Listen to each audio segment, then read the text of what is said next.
বেগম খালেদা জিয়া।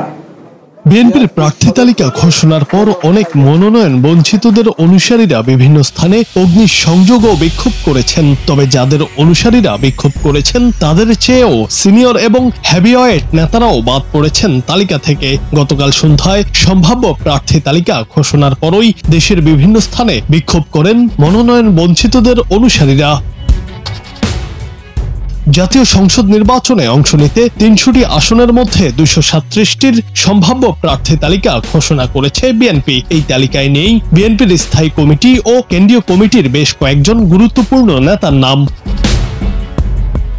সোমবার সন্ধ্যায় সম্ভাব্য প্রার্থী তালিকা ঘোষণার পর দেখা গেছে এই তালিকায় নেই বিএনপির স্থায়ী কমিটির সদস্য নজরুল ইসলাম খান, বেগম সেলিমা রহমানের নাম। প্রার্থী তালিকায় নেই সিনিয়র যুগ্ম মহাসচিব রুহুল কবির রিজভী, যুগ্ম মহাসচিব হাবিবুন নবী সোহেল, সদ্য মনোনীত যুগ্ম মহাসচিব হুমায়ুন কবিরের নামও। নেই বিএনপির চেয়ারপারসনের উপদেষ্টা আব্দুস সালাম, মোয়াজ্জেম হোসেন আলাল, আমিনুর রশিদ ইয়াসিনের নাম। দলটির ভাইস চেয়ারম্যান আসাদুজ্জামান রিপনও নেই প্রার্থী তালিকায়।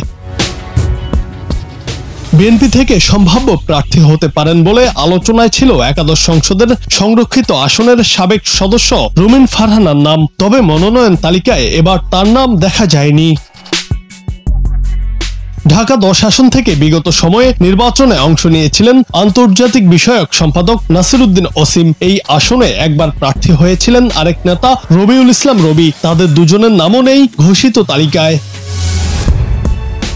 মাগুরার একটি আসন থেকে এবার দলীয় মনোনয়নের জন্য চেষ্টা চালাচ্ছিলেন আলোচিত নেতা ঢাকা মহানগর দক্ষিণ যুবদলের সদস্য সচিব রবিউল ইসলাম নয়ন। তবে তিনিও বাদ পড়েছেন এই তালিকা থেকে। অন্যদিকে বিএনপির সিনিয়র নেতাদের পরিবারের সদস্যদের অনেকেই বাদ পড়েছেন মনোনয়ন তালিকা থেকে।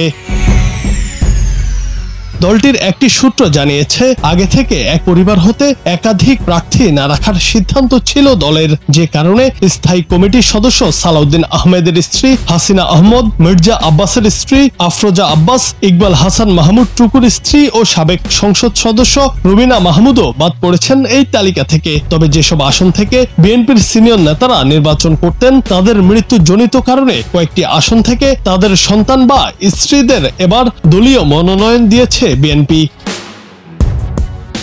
এদিকে তালিকায় নাম না থাকার বিষয়ে ইতিমধ্যে মুখ খুলেছেন রুমিন ফারহানা। তিনি জানান, আসন সমঝোতার কারণে আপাতত তার মনোনয়ন অন হোল্ড অবস্থায় রয়েছে। বিএনপির দীর্ঘদিনের সহযোগী কিছু দলের সঙ্গে জোটগত সমঝোতার কারণে মোট ৬৩টি আসনে এখনো প্রার্থী ঘোষণা করা হয়নি। এছাড়া নতুন কিছু দলের সঙ্গেও আসন ভাগাভাগি নিয়ে আলোচনা চলছে। মনোনয়ন প্রক্রিয়া নিয়ে দলের কিছু কর্মীর বিক্ষোভ ও টায়ার জ্বালিয়ে প্রতিবাদ প্রসঙ্গে রুমিন ফারহানা বলেন, বড় দলে প্রার্থীর সংখ্যা স্বাভাবিকভাবে বেশি হয়। অনেক আসনে ১০ থেকে ১২ জন করে প্রার্থী থাকায় চূড়ান্ত নির্বাচন কঠিন। নেতাকর্মীদের আবেগকে আমরা শ্রদ্ধা করি। মন খারাপ হওয়া স্বাভাবিক, তবে এটি দীর্ঘস্থায়ী হবে না। গতকাল তালিকা ঘোষণার সময়েই বিএনপির মহাসচিব মির্জা ফখরুল ইসলাম আলমগীর জানিয়েছেন, এটি দলের প্রাথমিক তালিকা। দল মনে করলে যে কোনো কারণে যে কোনো সংশোধনী আসতে পারে। তাই বলা যায়, যারা বাদ পড়েছেন তাদের মধ্যে অনেকের নাম হয়তো চূড়ান্ত তালিকায় আসতে পারে। জুনায়েদ আহমেদ, বাংলা টিভি।